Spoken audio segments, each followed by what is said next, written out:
L'armée se divise en plusieurs communautés.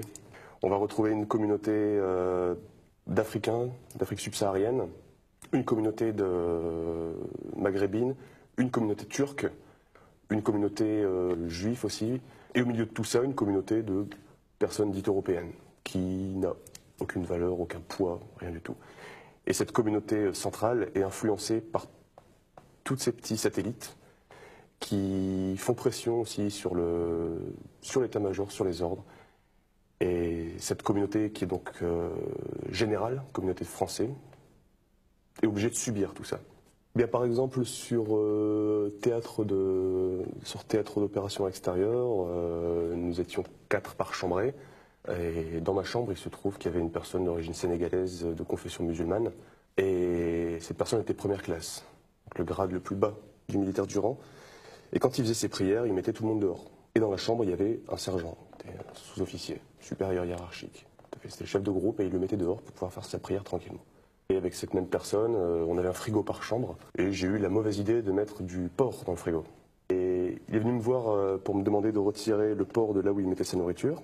Donc je lui ai vivement recommandé d'entrer en contact avec la population masculine grecque, si vous voyez ce que je veux dire. Ça s'est mal fini, on en est venu aux mains. Lui, il n'a absolument rien eu, mais moi j'ai été convoqué par l'officier qui m'a demandé de respecter les autres cultures. Un autre exemple, dans ce même pays, une foule de 40, 50 personnels, des civils, pas très contents, commençaient un petit peu à nous charger à l'arme blanche. Et le chef de section a demandé un tir de grenade lacrymogène avec un lance-grenade sur ces personnes.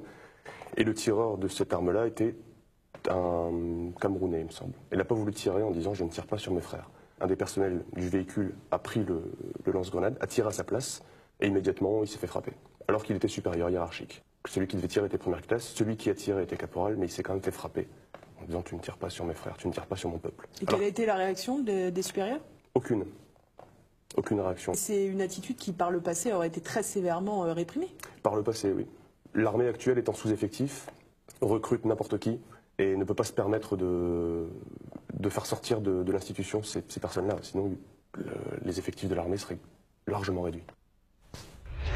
Et au-delà des refus d'obéir et des provocations, un élément coupe le souffle. Les démonstrations d'irrespect et de défiance sont de plus en plus tolérées par les supérieurs.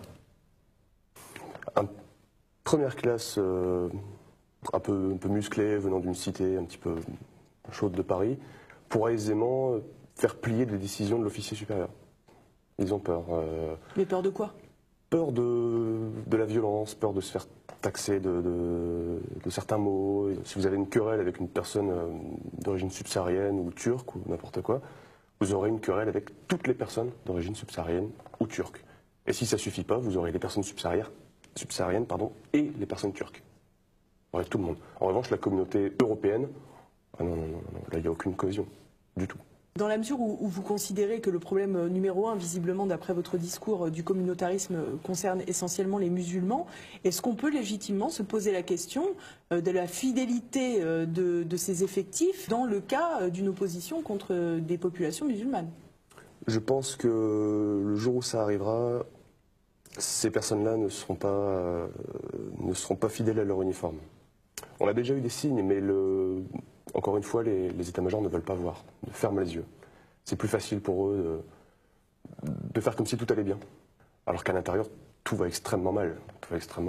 Mais ça, ils ne veulent pas le voir. Ils le cachent aussi, je pense, pour ne pas non plus souffler sur les braises. Parce que l'armée a quand même un lien assez étroit avec la politique, et ça pourrait faire monter certains partis politiques ou faire amener certains discours à l'Assemblée nationale, et ça, ils n'en veulent pas.